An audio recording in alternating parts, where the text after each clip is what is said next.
Good evening, everyone.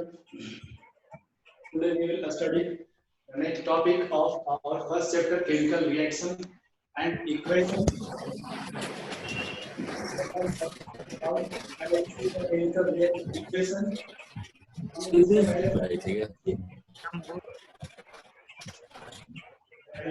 Of chemical equation.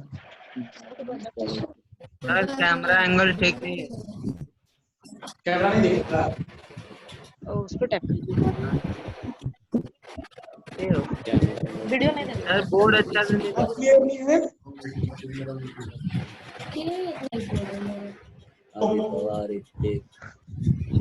अभी आकाश, hello.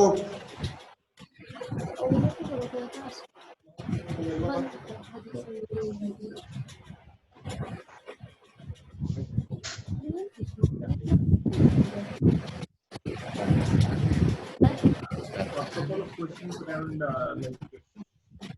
Madhu has sent me 4 to 5 issues. So just wanted to know what should be our approach. How should we go for taking attack analysis or security checking or something? Security review, some of the aspects on the pen testing.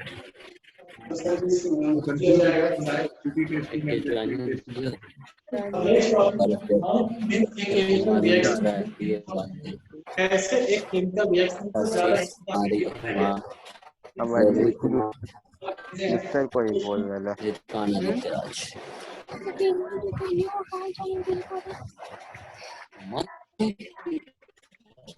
Thanks to इन में तुम लोग को याद रखना। Hello sir, दूसरा का भी आवाज आ रहा है। हेलो, बेसिक जो है केमिस्ट्री में, जैसे आयंस आवाज नहीं आ रही। एनायंस क्या है? आवाज नहीं आ रही सर। सर आवाज नहीं जा रहा। यस, हाँ ऐसा ही बोलिए, ठीक है। अभी आया ठीक था। है। हाँ यहीं आगे बोलिए। अच्छा ठीक है। बैलेंसिंग का एक वीडियो पहले भेज चुके हैं, उसमें कुछ क्वेश्चंस भी था। बैलेंसिंग का तुम लोग को बनाना प्रॉब्लम है ना, ग्रुप वाला जो तुम लोग का जो 10 का उसमें क्वेश्चन जो प्रॉब्लम होगा क्वेश्चन नंबर लिख कर भेजना, अगर कोई सॉल्यूशन रखना ठीक है। तो बैलेंसिंग के लिए क्वेश्चंस को तुम लोग को सोल्व करना है, क्योंकि बैलेंसिंग से क्वेश्चन आएगा। एक दो क्वेश्चन बेसिक आता है, बैलेंसिंग का टफ नहीं आएगा, लेकिन उसमें तुम लोगों को ध्यान रखना है। बैलेंसिंग करते समय एक क्वेश्चन वहाँ एमसीक्यू में या फिर मान लो शॉर्ट क्वेश्चंस में देगा। बैलेंसिंग करने तो प्रैक्टिस कर लेना, बहुत ज्यादा नहीं, जो बुक के क्वेश्चंस है उसी से आएगा, वहाँ पे ध्यान रखना है तुम लोग को। अब कुछ जो टॉपिक्स में जो आएगा हर जगह, जैसे आयंस, तो आयंस के बारे में एक वीडियो बनाए हैं, देखना उसको, ठीक है। और आयंस के बारे में जो वीडियो बनाए उसमें लिखे हैं हम कैटायंस, फिर एनायंस। पॉजिटिव चार्ज जो होगा उसको कैटायन, और जो नेगेटिव चार्ज होता है उसको हम लोग एनायन के ग्रुप में रखते हैं। जो कैटायन ग्रुप होता है, पॉजिटिव चार्ज वाला जाएगा नेगेटिव इलेक्ट्रोड पे, तो वहां पे हम कैटायन जो जाता है जाएगा कैथोड पे। तो कैटायन जब कैथोड पे जाता है तो हमको पता है पॉजिटिव वाला जाएगा, जो पॉजिटिव चार्ज होगा नेगेटिव टर्मिनल पे जाएगा, और जो नेगेटिव चार्ज होगा पॉजिटिव टर्मिनल पे जाएगा। तो एनोड जाएगा एनायन पे।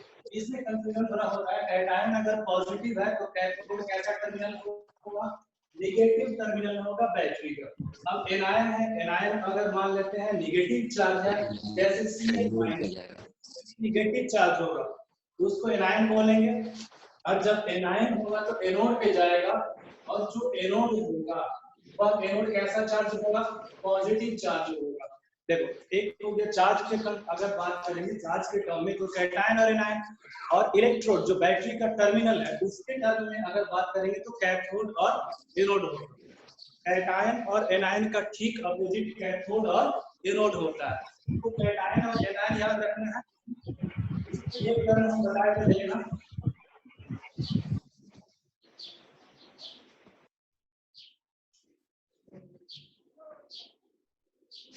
कुछ लिखे हैं वीडियो में देखें। जैसे कैटायंस है, तो कैटायंस किसको कहेंगे? जिस पे पॉजिटिव चार्ज होगा, और पॉजिटिव चार्ज वाले पे क्या होगा? जो पॉजिटिव चार्ज होंगे, या पॉजिटिव चार्ज किसके कारण से आएगा? Due to loss of electron. Loss of electron होगा तब जाकर यह कैटायन बनेगा। जैसे सिंपल एक एग्जांपल लेते हैं, Mg, मैग्नीशियम लेते हैं, ठीक है? तो मैग्नीशियम क्या होगा? कैटायन होगा। कैसे होगा? तो मैग्नीशियम जो है मेटल है और यह इलेक्ट्रॉन करता है। तो मैग्नीशियम जब 2 इलेक्ट्रॉन यूज करेगा बाहर निकलेगा, इससे तो इस बनेगा Mg, ठीक है? Mg2 पॉजिटिव बनेगा, 2 प्लस चार्ज इस पे आएगा, तो यह जो पॉजिटिव चार्ज आया, इस पॉजिटिव चार्ज के कारण से इसको क्या कहेंगे? कैटायन कहेंगे। एनायन, एनायन के टर्म बताएंगे। जैसे आयोडीन है, तो आयोडीन क्या करता है? एक इलेक्ट्रॉन गेन करता है, और एक इलेक्ट्रॉन जब गेन करेगा तो बनाएगा I-, जिसके भी नेगेटिव चार्जेस होगा और पॉजिटिव चार्ज होगा उसको कैटायन कहते हैं। और इसमें एक ध्यान रखने वाला बात है कि जब बॉन्ड का फॉर्मेशन होता है, जब हम लोग देखेंगे केमिकल बॉन्डिंग में देखेंगे, तो केमिकल बॉन्डिंग में जब बैलेंस करने आएगा ना, जहाँ लिखने आएगा, तो वहां पे क्या ध्यान रखना है? जैसे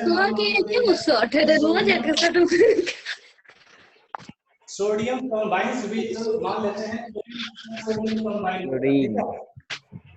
सोडियम है और क्लोरीन दोनों कंबाइन करेगा, तो बॉन्ड अगर लिखने आएगा कैसे लिखेंगे? तो हमको देखो पहले सोडियम और क्लोरीन, सोडियम पे +1 चार्ज होता है, लिख दिए ना उसमें, ठीक है? और जो फिर से बोले, अभी तो क्लियर सुनाई दे रहा है ना? यस। तो मान लेते हैं सोडियम पे +1 चार्ज होता है, कैटायन है, क्लोरीन पे -1 चार्ज होता है। तो सोडियम और क्लोरीन के बीच जब बॉन्डिंग होगा, then there will be bonding between sodium and chlorine। तो हम लोग देखेंगे कि सोडियम +1 क्लोरीन -1, इसका जो कोएफिशिएंट इधर और इसका कोएफिशिएंट इधर आएगा, तब हम फार्मूला लिखेंगे Na1Cl1। तो 1 1 कॉमन है, तो हम लिखते नहीं है, तो फार्मूला हो जाएगा इसका कंपाउंड का NaCl, ठीक है?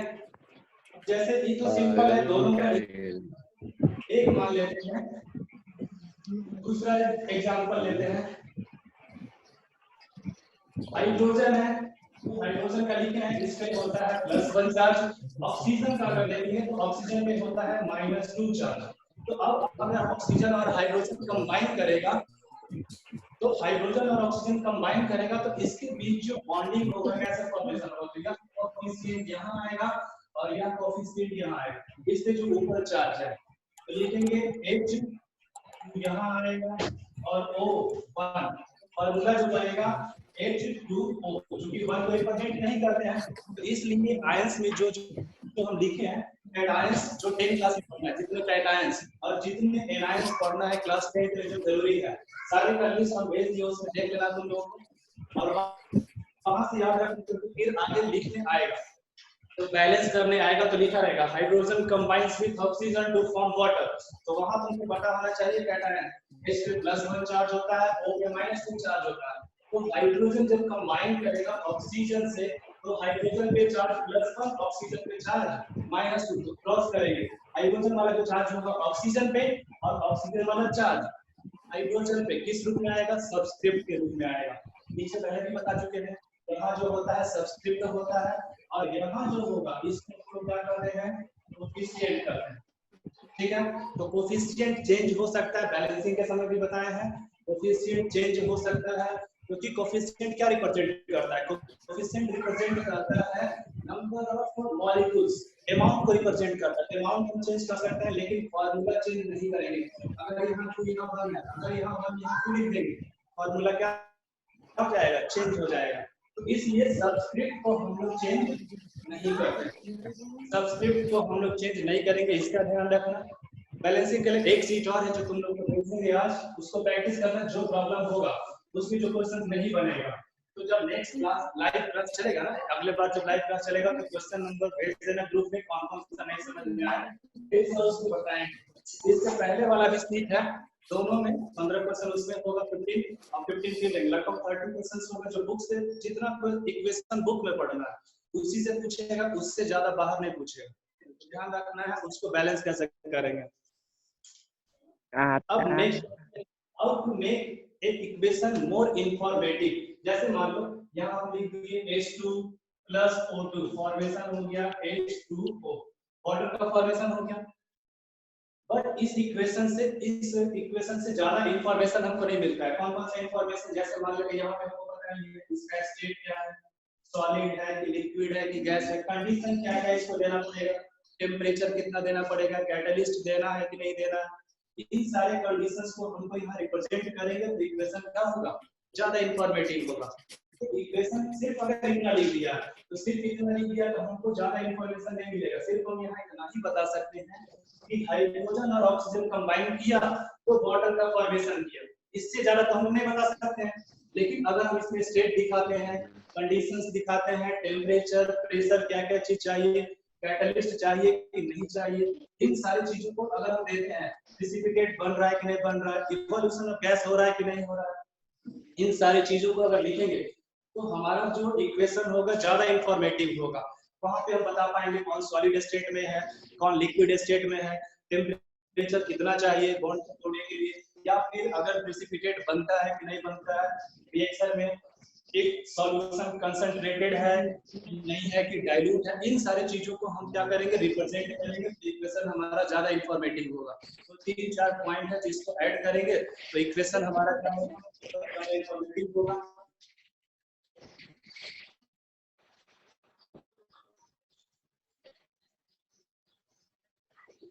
फर्स्ट है by indicating how to make chemical reaction more informative, कैसे बनाएंगे। तो फर्स्ट है by indicating the physical state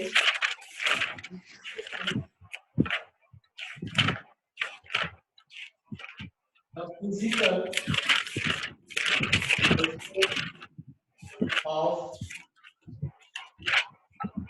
reactants and products.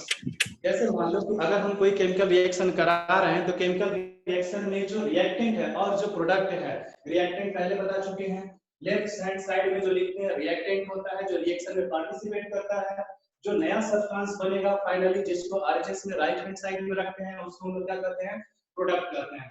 तो एचएस में जो रिएक्टेंट हम लोग रखते हैं, रिएक्टेंट का स्टेट, फिजिकल स्टेट 3 होगा, जनरली हम अभी 3 ही पढ़ रहे हैं, सॉलिड, लिक्विड या गैस। तो सॉलिड के लिए S का यूज करेंगे, लिक्विड के लिए L का सिंबल यूज करेंगे, गैस के लिए G।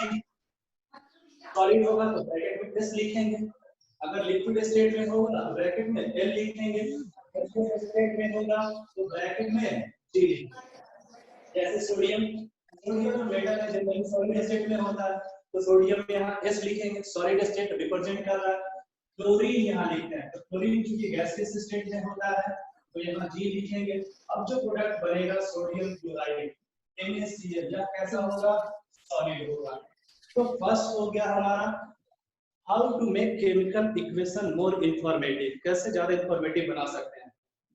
तो फर्स्ट टाइप है हमारा कि फिजिकल स्टेट को हम अगर दिखाते हैं, इफ वी शो या if we write the physical states of reactant as well as product, our chemical reaction will be more informative. ठीक है, अगर हम रिएक्टेंट और प्रोडक्ट के स्टेट्स को लिखते हैं, कौन सॉलिड में कंबाइन कर रहा है, कौन लिक्विड में है, कौन गैसियस स्टेट में है, तब हम वहां पे बता सकते हैं कि ज्यादा इंफॉर्मेशन हमको मिलेगा। सेकंड वन है, हेलो सर, पूरा बोर्ड नहीं आ रहा है सर कैमरे में।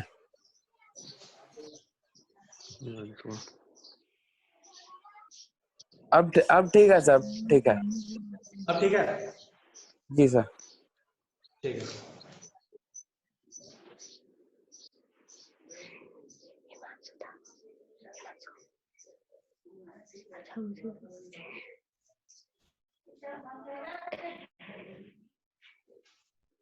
फर्स्ट चैप्टर का जो नोट्स भेजे हैं उसको लिखना जरूर, ठीक है, लिख के सामने रखना उसको अच्छे से, क्योंकि लास्ट में जब बुक रिवाइज करने का टाइम आएगा तो बहुत ज्यादा टाइम रहेगा ही तुम लोग के पास।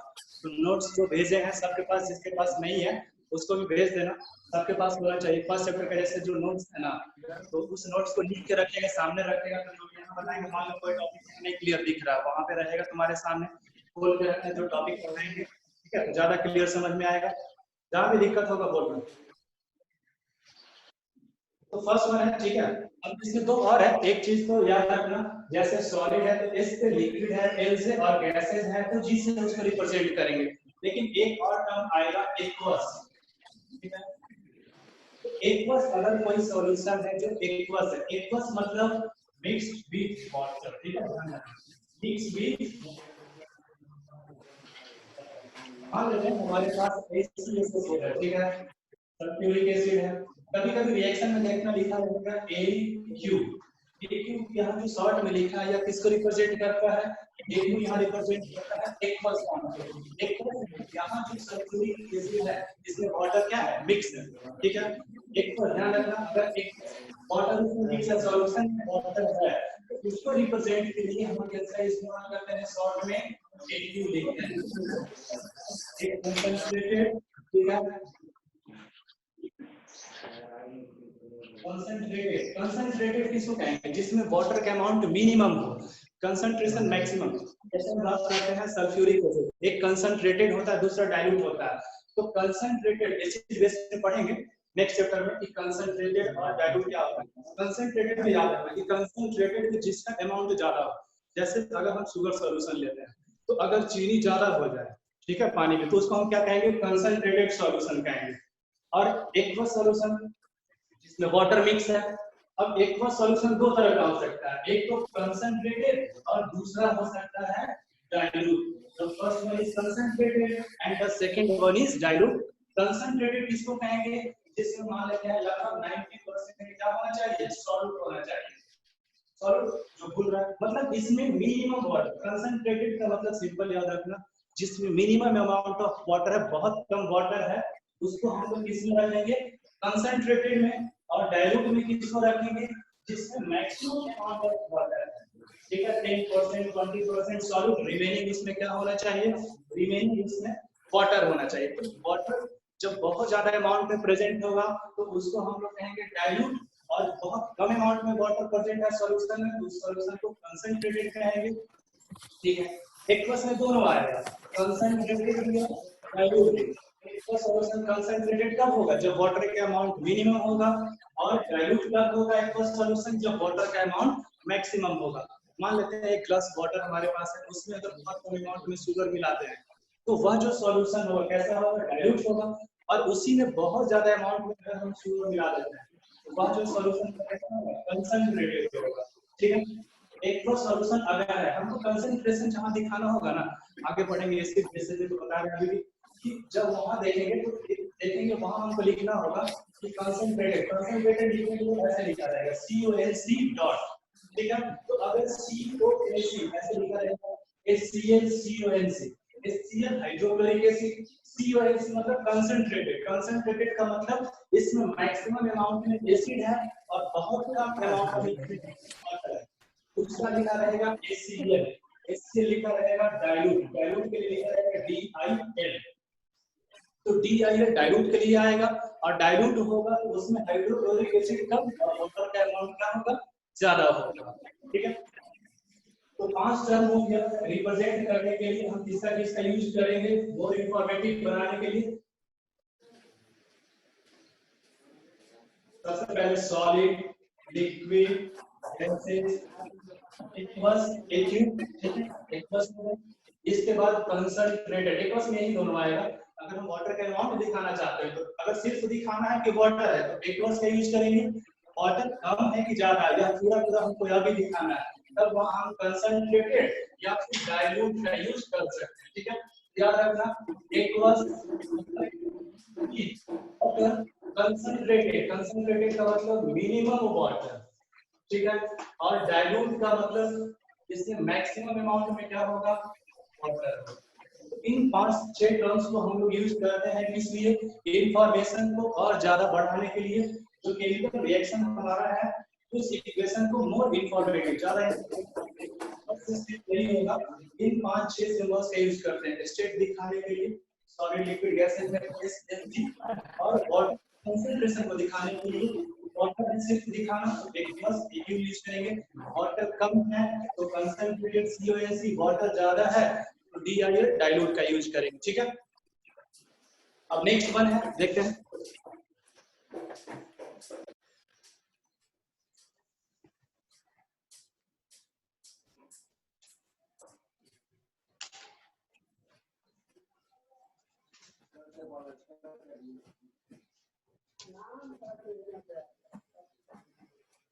इसका रिएक्शन पहले पढ़ा चुके हैं, बाय इंडिकेटिंग हीट चेंजेस। ठीक है, एंडोथर्मिक एक्सोथर्मिक पहले पढ़ा चुके हैं, बाय इंडिकेटिंग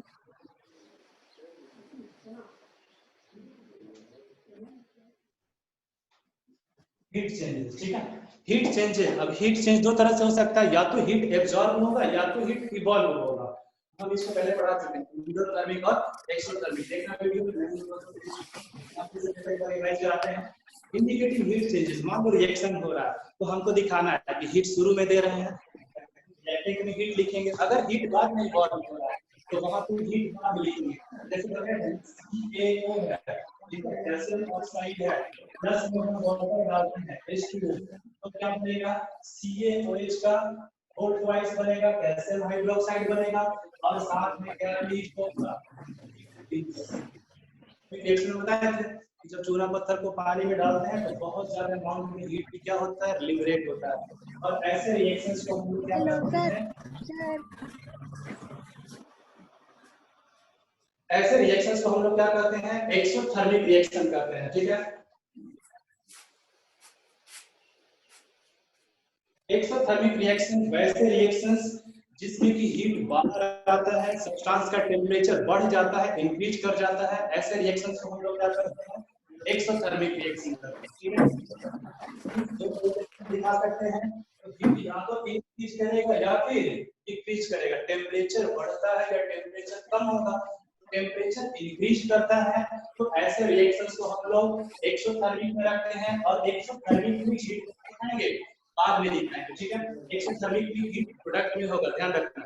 अगर पूछेगा पहचानिए whether the reaction is endothermic और एक्सोथर्मिक, तो हम देख के पहचान सकते हैं। एरो के ऊपर यहाँ पे हीट लिखा है या रिएक्टेंट में हीट लिखा है इंडोथर्मिक, और प्रोडक्ट में हीट लिखा हुआ तो उसको क्या कहेंगे, एक्सोथर्मिक। तो जैसे ध्यान रखना, जैसे एक मान लेते हैं करें, ठीक है, रिएक्शन रिएक्टेंट है शुरू में और बाद में बन गया प्रोडक्ट, तो एक्सोथर्मिक कैसे पहचानेंगे, रिएक्टेंट रिएक्शन कर रिएक्शन करते समय टेम्परेचर से पहले रिएक्टेंट का मेजर करेंगे, टेम्परेचर थर्मोमीटर से, हम मान लेते हैं 10 डिग्री सेल्सियस, मेजर कर लिए, मान लेते हैं।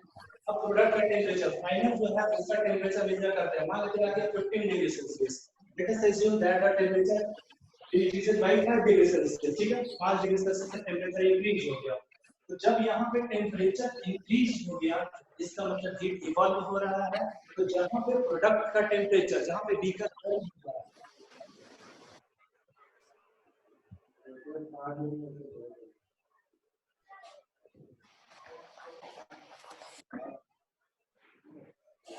आवाज फंस रहा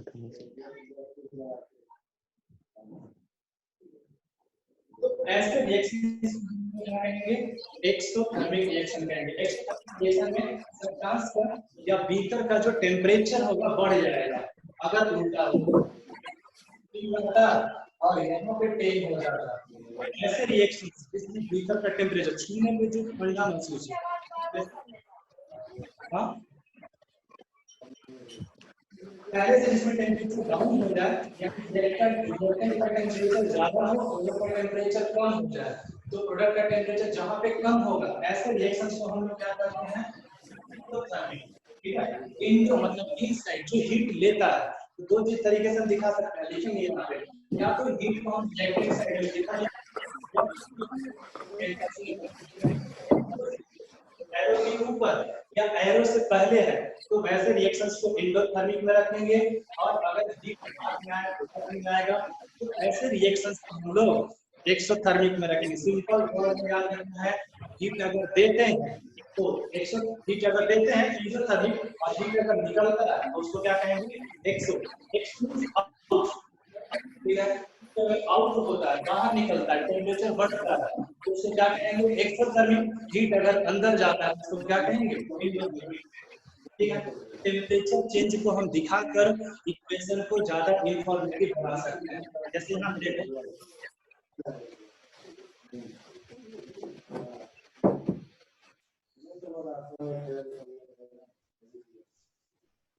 यहाँ पे सिंपल अगर मान लो हीट नहीं लिखा था, ठीक है, हम लिख दिए कैल्शियम ऑक्साइड है, रिएक्शन किया वाटर से तो कैल्शियम हाइड्रोक्साइड बना है। अगर इतना लिखा होता तो इसमें हम और नहीं बता सकते, ज्यादा इंफॉर्मेशन हमको नहीं मिल रहा, लेकिन हम यहाँ पे लिख दिए कि अच्छा हीट इवॉल्व होता है, कि रिएक्टेंट से ज्यादा टेम्परेचर किसका होगा? प्रोडक्ट का होगा। तो यहाँ पे यह जो रिएक्शन होगा कैसा होगा? एक्सोथर्मिक होगा। इंफॉर्मेशन मिला।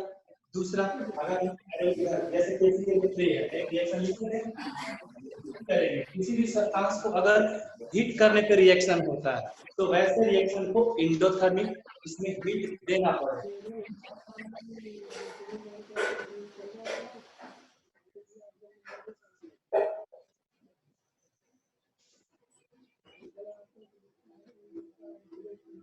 जैसे मान लो N2 है प्लस O2 है, तो नाइट्रोजन और ऑक्सीजन गैस है, इसको हमको क्या करना पड़ेगा? हीट करना पड़ेगा। तो क्या बनेगा? NO बनेगा। ठीक है, नाइट्रोजन ऑक्साइड बनेगा। अभी बैलेंस नहीं किए, लेकिन यहाँ ध्यान रखना, नाइट्रोजन गैस है, ऑक्सीजन गैस है, हमें हमको हीट देना पड़ेगा, तब जाकर NO नाइट्रोजन ऑक्साइड बनेगा। और यहाँ हीट चूंकि पहले दे रहे हैं, रिएक्टेंट में हीट है, इसलिए ऐसे रिएक्शन को हम लोग क्या कहते हैं? ज्यादा बना सकते हैं हीट चेंज को दर्शाकर। हीट चेंज दो तरीके से, या तो हीट हम दे रहे हो इंडोथर्मिक हीट, उसको क्या कहते हैं? एक्सोथर्मिक। क्या ध्यान रखना, क्या रखें यहाँ एरो, यहाँ डेल्टा है ना, डेल्टा जो होता है किसको रिप्रेजेंट करता है? Heat change. यहाँ जो डेल्टा होगा हीट चेंज को रिप्रेजेंट करता है। यहाँ हीट हमको देना पड़ेगा, यहाँ ना लिखिए, हम ऐसे लिख सकते हैं, लिख दीजिए प्लस O2, यहाँ ऐड देंगे, इसके ऊपर लिख दिया डेल्टा, अब बन गया NO नाइट्रोजन ऑक्साइड। अब यह दोनों सेम इक्वेशन, हीट यहाँ पर पहले लिख दिया, के ऊपर डेल्टा दे दिया, दोनों सेम चीज है, दोनों में हीट हमको पहले देना पड़ रहा है, और ये दोनों की इक्वेशन है, लेकिन कैसा इक्वेशन है? इंडोथर्मिक। इंडो मींस इनसाइड हो जाता है, तो हीट हमको पहले देना पड़ेगा, इसको क्या कहेंगे? Endothermic reaction. ठीक रखना। तो दो तरीका हो गया, दो मेथड हो गया, जिसको और ज्यादा इंफॉर्मेटिव, पहले तो स्टेट, दूसरा हो गया हीट चेंज। सर डेल नहीं समझ में आया। कौन सा? डेल अच्छा ये जो, अच्छा ठीक है, देखो डेल जो है ना, हीट जो होता है ना, हीट जो चेंज होता है, इसको अगर हीट पूरा लिखते हैं तो ठीक है, अगर हीट हमको नहीं लिखना है तो इसको ट्रायंगल का साइन बनाएंगे, क्या दिखता है कि हीट दे रहे हैं, तो जो हीट होता है ना, हीट देते हैं उसका सिंबल रखते हैं एरो के ऊपर। अगर पूरा हीट लिखेंगे, अगर हीट नहीं लिखना है, इस सिंबल का यूज करेंगे। यह सिंबल रिप्रेजेंट करता है कि हम रिएक्टेंट में हीट को दे रहे हैं। ठीक है, इसको बोलते डेल है, लेकिन काम किसको करता है? रिप्रेजेंट किसको करता है? हीट को। ठीक है, अब ठीक है। सर अगर प्रोडक्ट में माइनस हीट कर दे तो? माइनस हीट नहीं करेंगे, ठीक है, हीट जब भी प्लस में लिखते हैं ना, रिएक्टेंट में या प्रोडक्ट में कहीं माइनस का साइन नहीं आता है, प्लस का साइन आएगा, तो इधर ऐसा नहीं लिखना है कि हीट कैंसिल, ठीक है, ऐसे नहीं लिखना है। हम रिएक्टेंट में हीट दे रहे हैं ना, तो हीट दे रहे हैं तो हमेशा प्लस में लिखते हैं, अगर पहले दे रहे हैं तो पहले प्लस में, और बाद में आ रहा है तो बाद में प्लस में, माइनस का साइन नहीं यूज करेंगे। ठीक है,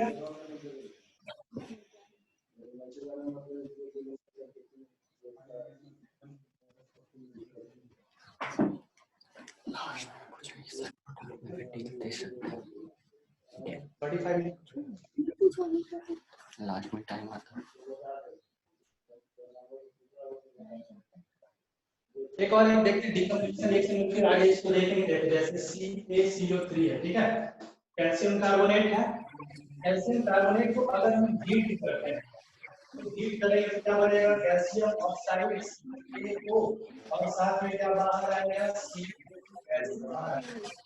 यहाँ पे कैल्शियम कार्बोनेट जो होता है ना, कैल्शियम कार्बोनेट को हम लोग क्या करते हैं, हम लोग लाइमस्टोन इसको करते हैं, ठीक है।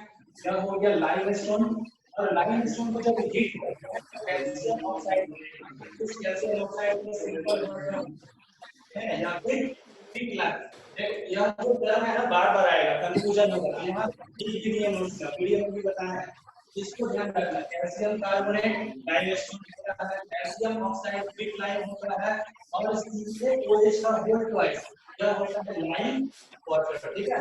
या इसी को स्लाइड नहीं करते हैं, तो ध्यान रखना इन सारी चीजों को। यह जो टर्म है बार-बार आएगा, बार-बार आएगा, अच्छे से याद रखना। सबसे पहला टर्म हो गया कैल्शियम ऑक्साइड, कैल्शियम ऑक्साइड को या तो लाइन करते हैं या फिर थिक लाइन करते हैं, ठीक है।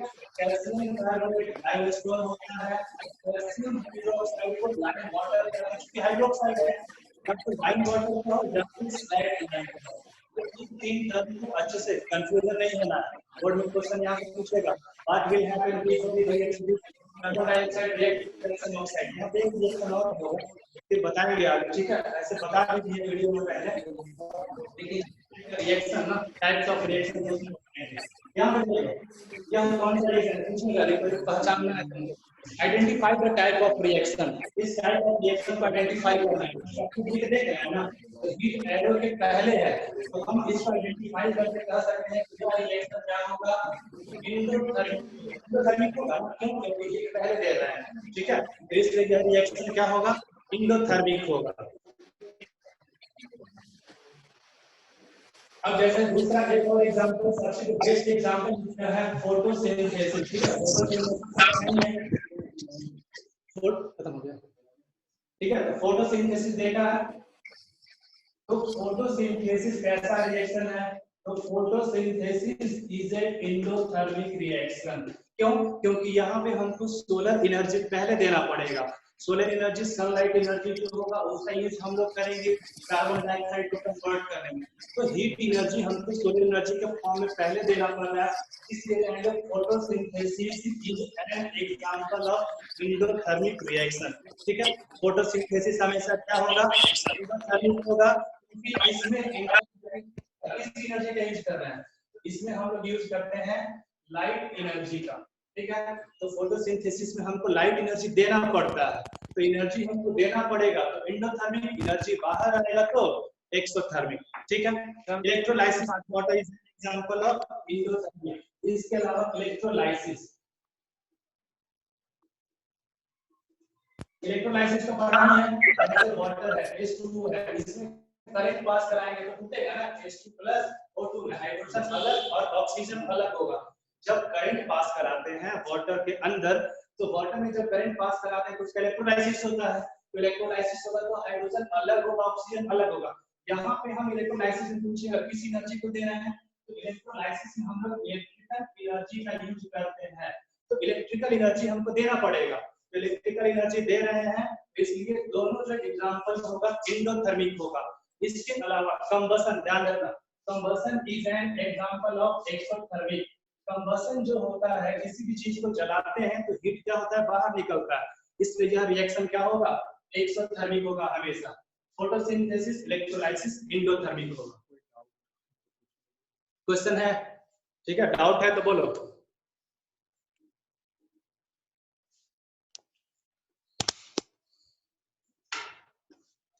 फोटोसिंथेटिक बता दीजिए सर फिर से। क्या बोल रहे हैं, फिर से बोलो। फोटोसिंथेसिस। फोटोसिंथेसिस, अच्छा देखो फोटोसिंथेसिस कैमरा है, देखो फोटोसिंथेसिस जो है ना, फोटोसिंथेसिस हमारा इंडोथर्मिक रिएक्शन है। क्यों इंडोथर्मिक रिएक्शन है, क्योंकि फोटोसिंथेसिस में हमको सोलर एनर्जी चाहिए।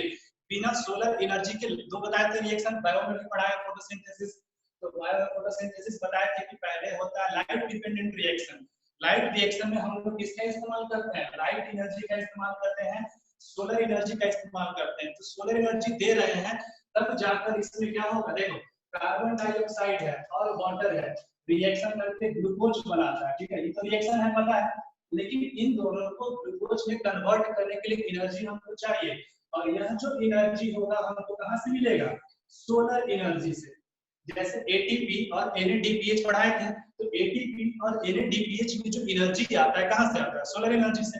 तो सोलर एनर्जी से जो एनर्जी आया उसी एनर्जी का यूज करके कार्बन डाइऑक्साइड रिड्यूस होगा ग्लूकोज में।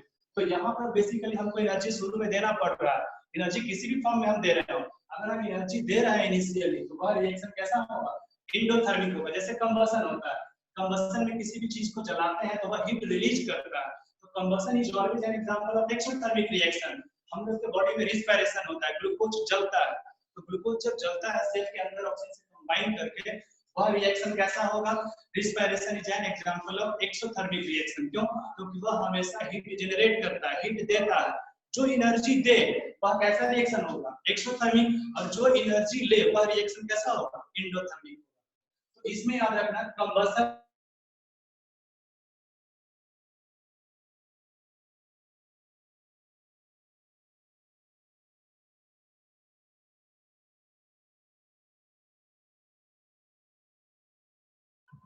सर वीडियो पॉज हो गया।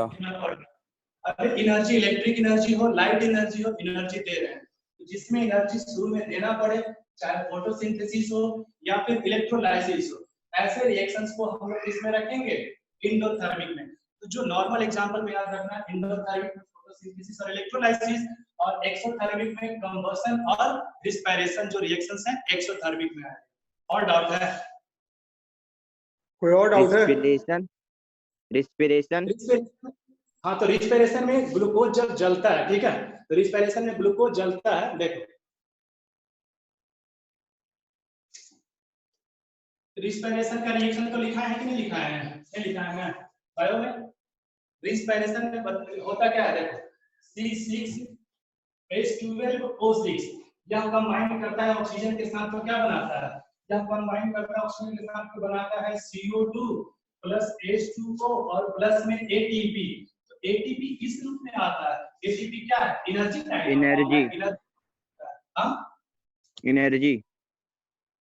एनर्जी है ना ATP, ठीक है। यस तो ATP में जो एनर्जी आ रहा है, बाद में आ रहा है ना, प्रोडक्ट में आ रहा है, यह रिएक्शन में हीट बाहर आ रहा है, एनर्जी बाहर आ रहा है, तो जो एनर्जी देगा, रिस्पिरेशन कैसा रिएक्शन है?